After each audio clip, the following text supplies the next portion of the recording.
And what conclusions have you drawn? Plenty. It might help us to understand him a little better.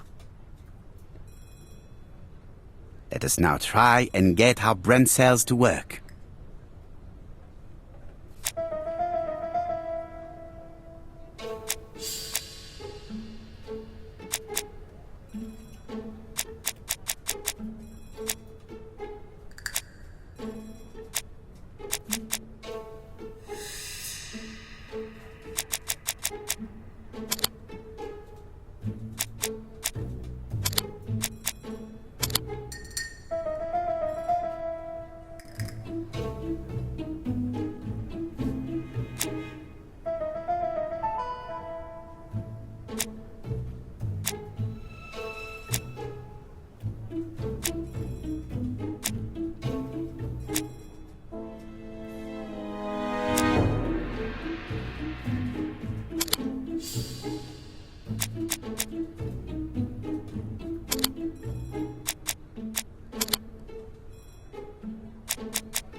I don't see any clearer than before. This is worse. There is one point to highlight. C'est curieux. Cust admits that he killed, but he does not know why. What did Dr. Thompson say? Even if Cust killed while in an altered state, it still must have been his deepest desire. He must have had a motive. Let's keep it simple. Never mind his motive. He confessed. But you see, he can confess to anything and everything. He denied the murders and then confessed to them. He confirmed that he never typed the letters. Then, with great ease, I managed to get him say quite the opposite. Come on, he behaved like a guilty man. He lied to his landlady. Because deep down he believes himself guilty. From the papers, he noticed that he had always been at the scene of the crimes. He must think that he killed and then simply forgot what he had done. Let us look at his psychological profile. You will understand my point of view. Let us now try and get our brain cells to work.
You see? Cuss' character is quite the opposite of the murderer's.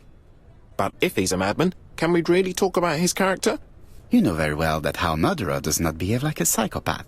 Apart from the signature, there is no ritual repetition in the choice of victims. Very well, you're right as always. So we have no confession, no culprit, no suspects, nothing. And all that after 2 months of inquiry? What should I do? Have faith. Just give me 24 hours.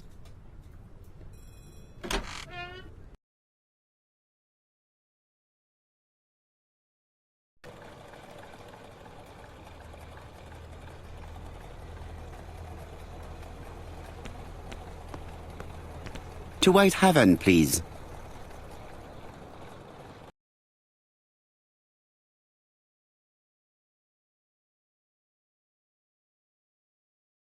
This arrest is a great success for you, Poirot. It's all clear now, except maybe 1 or 2 details. Details. Ah, mon ami. The devil is in the detail, as we say. Excuse me? Patience, Hastings. Everything will be clear once our guests arrive. Best be prepared. Slip a revolver into your pocket before they do. A revolver? But Poirot, what are you afraid of? Trust me. It is important you carry a weapon for this meeting. I will lend you mine. What about telling me what you have in mind? Surtout pas. You wouldn't be able to play your role. Wait 1 moment, I will bring you my weapon.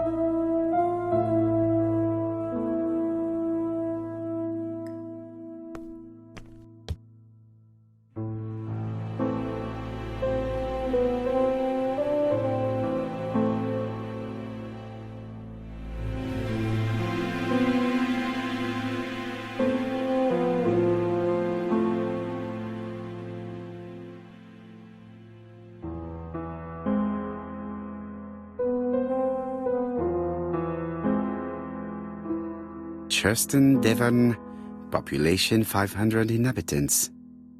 Hourly of trains. London, Churston. Trains of evening. London, 6:45 p.m. Newton about, 11 a.m. Churston, 11:45 a.m. London, 11:45 p.m. Newton about, 6:08 a.m. Churston, 7:15 a.m.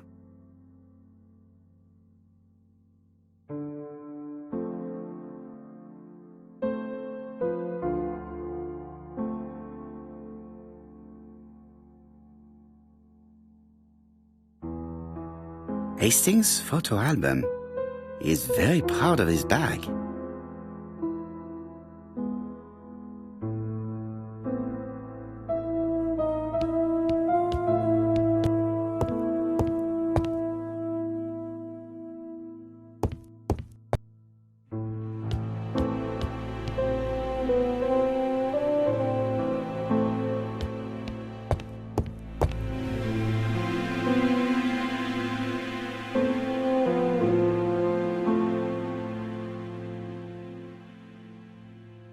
Daily Flicker, September the 11th, 1935. A.B.C. affair, Terminus Doncaster. Japp and Poirot arrest the killer. A.B. Cost is the name of the alphabet murderer. The police have arrested him in a hotel in Doncaster. Was preparing to kill his 4th victim, Mr. Dick Dudley Dunbar, the establishment's manager. Mr. Dunbar owes his life to the miraculous intervention of Inspector Japp of Scotland Yard and Detective Hercule Poirot.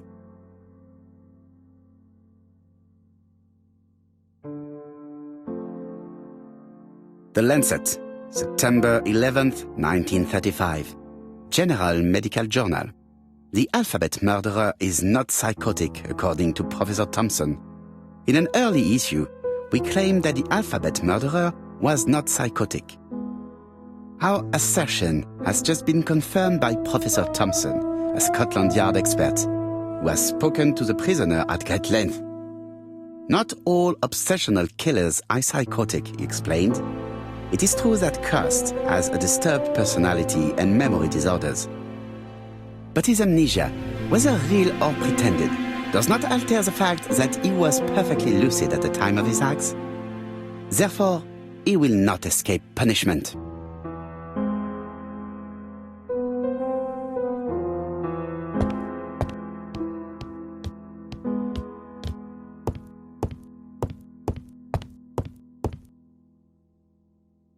The white ammunition are blank cartridges. The others are real bullets. I have to choose the type of bullets to load. The revolver is loaded with blanks. I still have time to choose real bullets. The revolver is loaded with real bullets. I still have time to choose blanks. The revolver is loaded with blanks. I still have time to choose real bullets.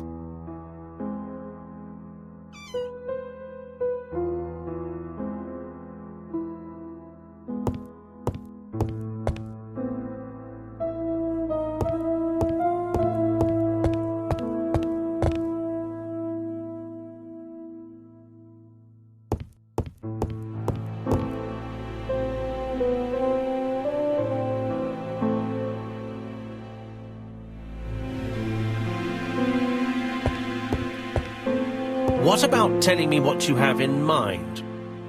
Surtout pas. You wouldn't be able to play your role. Wait one moment, I will bring you my weapon.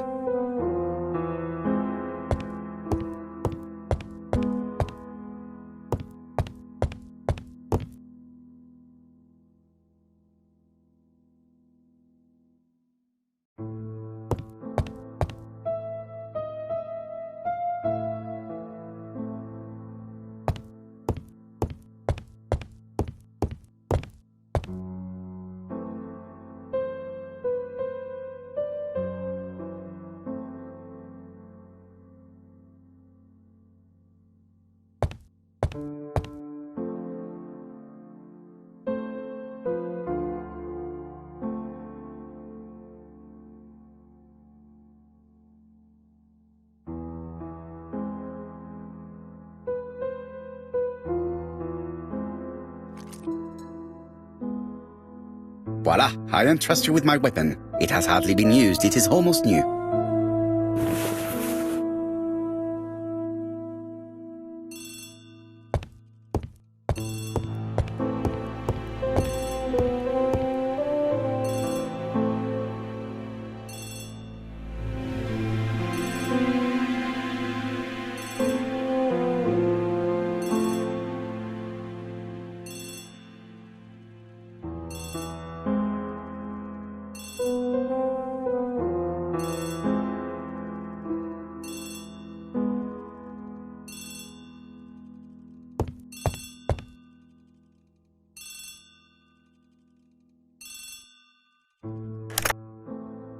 Chief Inspector, is that you? Yes. Sorry, but we haven't found anything. Have you checked the typewriter? And the packaging, the letter, and the ribbon reel. We've only found prints left by Cust and his landlady. Well, never mind, I shall make do. So, are you still going to hold your meeting? Of course, Chief Inspector. I can hear my guest coming up the stairs. Why have you brought us here, Mr. Poirot? Since Cust's arrest, I thought it was all done and dusted. Miss Gray formally identified him, as well as Miss Barnard. Yes, and the stockings he sold are of the same brand as the ones found at my aunt's. This is all true. However, a case is not closed if some questions remain open. And one question is, why did the murderer send me his letters? Why did he challenge me, Hercule Poirot? Perhaps he wanted to play with you, to taunt you. Xenophobia? Maybe he didn't like you because you're foreign. I may be wrong, but maybe by provoking you, he was looking for glory? All these theories should be studied. Let us now try and get our brain cells to work.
Franklin is looking at Thora a lot.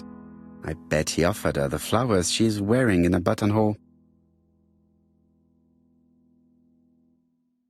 Hastings definitely did not understand my plan. It's just as well.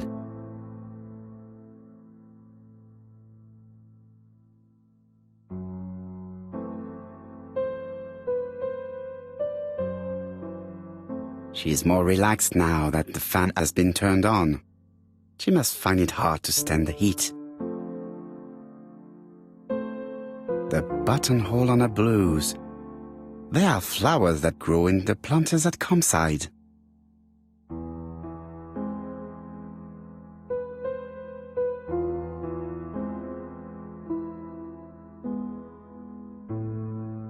The young man is better. He appears calmer and has got some color back in his cheeks. Megan took Donald's hand. She does not abandon him when things get difficult. If this young man was sentenced, I bet she would help him to escape.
Is everything clear now? You might like to explain your reasoning again. Of course. First of all, remember that the murderer made it a rule to always post his letter before the murder. He never digressed from that rule. However, in Churston, he encountered a problem.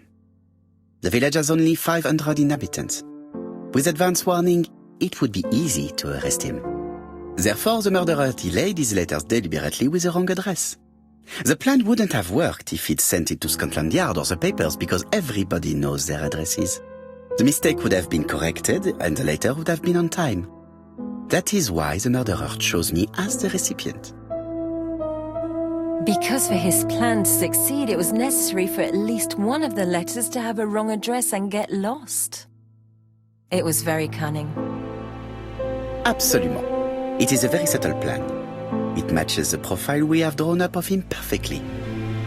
That of an intelligent, daring and calculating murderer. But that's not how you describe Cust. You are quite right, mademoiselle. Like you, I find it hard to believe that this dull character is the clever murderer we are looking for. Do madmen... I mean, if he's mad, he might have two very different sides. No doubt. But the murderer is not mad. All the specialists agree that he does not have the profile of the psychopath. But if Cust is not guilty, how do you explain his presence at the scene of the crimes? Mr. Clark, the answer to your question is in the medical records of your brother's patients. Documents which Cust most certainly did not have access to. Let us now try and get our brain cells to work.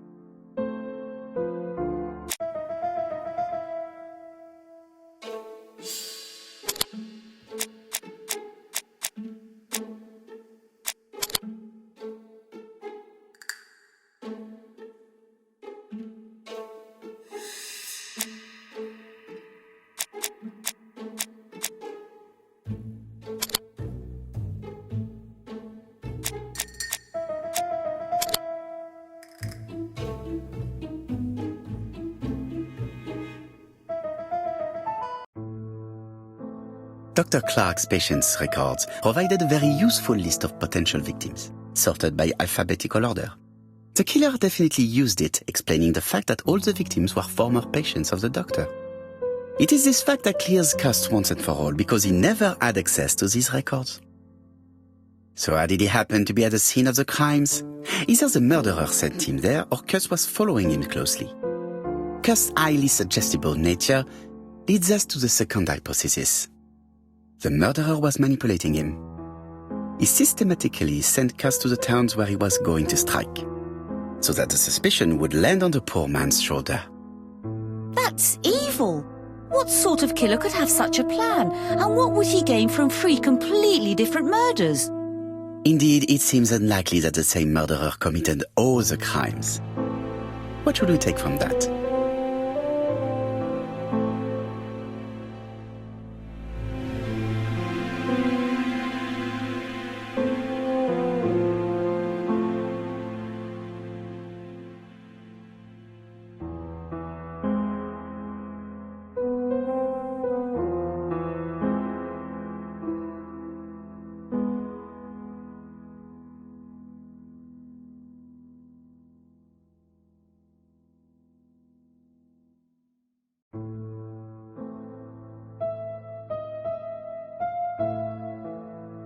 There is not one murderer, but 3 accomplices, who all used the same scenario.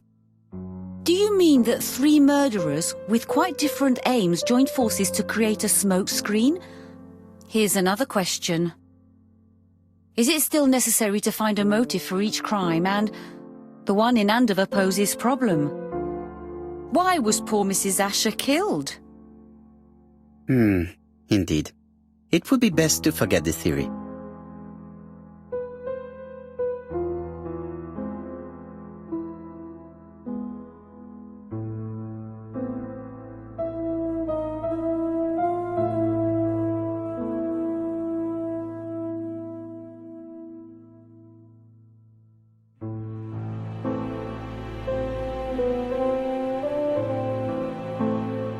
The murderer does not kill out of interest but for pleasure.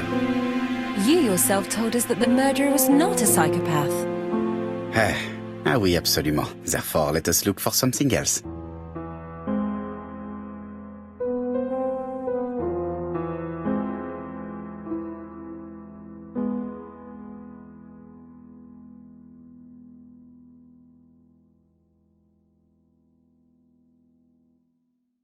Just one murder was of benefit to the murderer. The others were just diversions. On reflection, there is only one conclusion. The murderer killed once out of interest and twice to divert our attention. This reasoning points at 2 potential culprits. Franklin Clark. Donald Fraser? Yes, mademoiselle. That's good thinking. Mr. Fraser may have killed Betty out of jealousy. Mr. Clark may have killed his brother in order to inherit his large fortune. Both have a motive. But Donald did not have access to Dr. Clark's records. Please allow me to disagree with you, mademoiselle.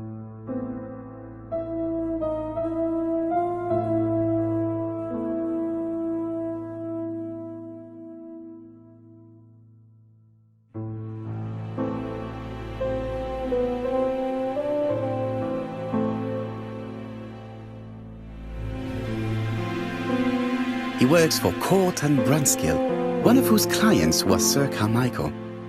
It doesn't prove that I went to Comeside. You could have done it, and you may have used the opportunity to take a look at Sir Carmichael's records. You think I'm guilty? You or Mr. Franklin Clark? That's ridiculous. Both of you have a motive. The question is, which of you has the profile that most resembles the murderer? Let us now try and get our brain cells to work.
Ladies and gentlemen, Donald may share many character traits with the murderer, but he does not have his cold indifference. He has a temper.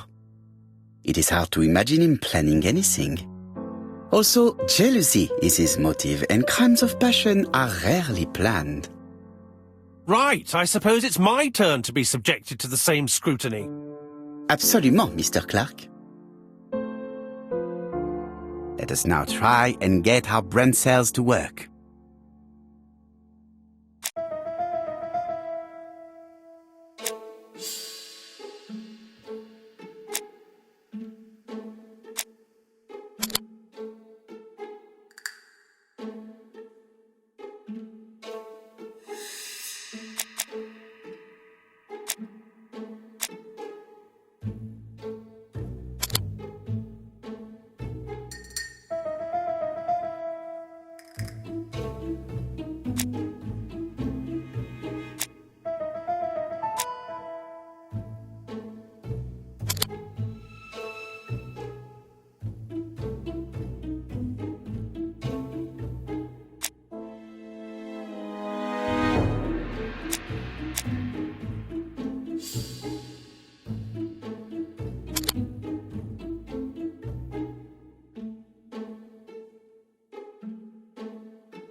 As you have all seen, there is a disturbing similarity between Mr. Clark's profile and that of the killer.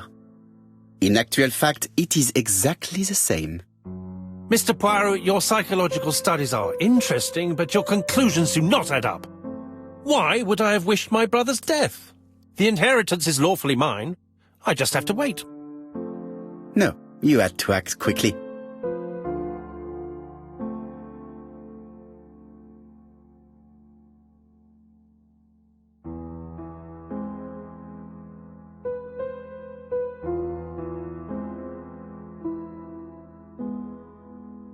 because of Miss Grey. Mademoiselle, although you haven't been telling the truth, there is no doubt in my mind that you would have found a way to marry Sir Carmichael after Lady Clark's death. For you, Mr. Clark, it was a disaster. If Miss Grey had children by your brother, you would not have inherited a thing. You realized the danger after reading several letters from Comside, especially one in which your brother opened his heart to you. So you hurried home from China, and you took action. In truth, Cust was no more than a puppet manipulated by the real culprit. You, Mr. Clark. Such an imagination, Mr. Poirot. In fact, nobody manipulated Cust. The famous instructions he received by post. He wrote them on the typewriter. We know that for sure. Oh, no. You know perfectly well. That is not true. Eh bien, voilà. Light has now been shed on the A.B.C. murders. Your theories are ingenious, but you haven't any proof. One point to him. For the moment, I have no material proof. Either I admit to it, or I bluff.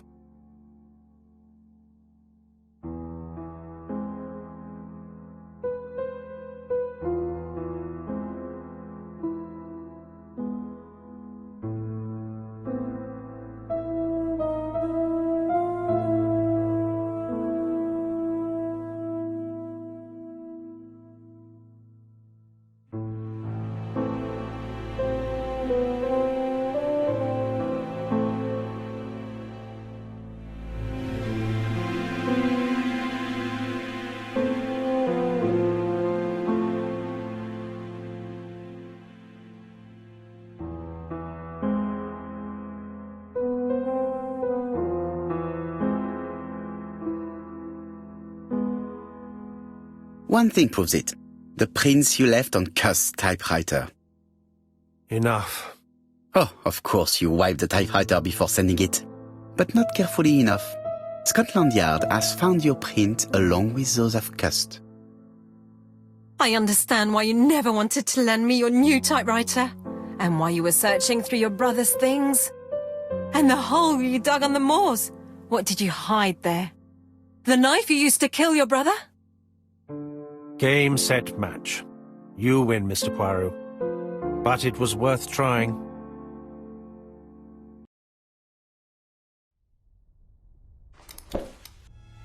Don't come near me! I'll never let you take me, Mr. Poirot!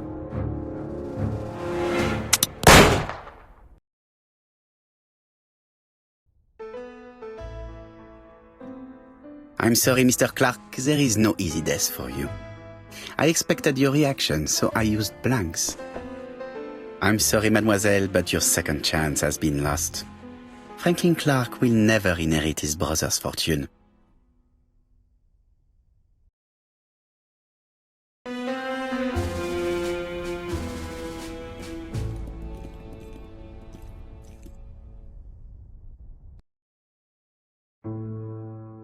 Disappointed at having missed the chance to become Lady Clark, Thora Grey left England. Donald Fraser and Megan Barnard married. On Poirot's recommendation, Mary Drower started to work for Lady Clark. The elderly lady's condition suddenly took a turn for the better. And a few months later, to Dr. Logan's great surprise, she was back on her feet again. According to this eminent physician, it appears to be an extremely rare case of spontaneous remission. Lady Clark has enjoyed very good health ever since.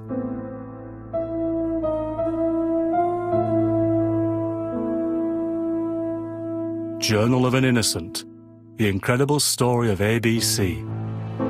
As for A.B. Cust, after being advised by Poirot, he made a great deal of money by selling his story to the press. And as for me, and with business booming, the Black Swan has become the #1 tourist attraction in the whole of Yorkshire, even more popular than York Minster.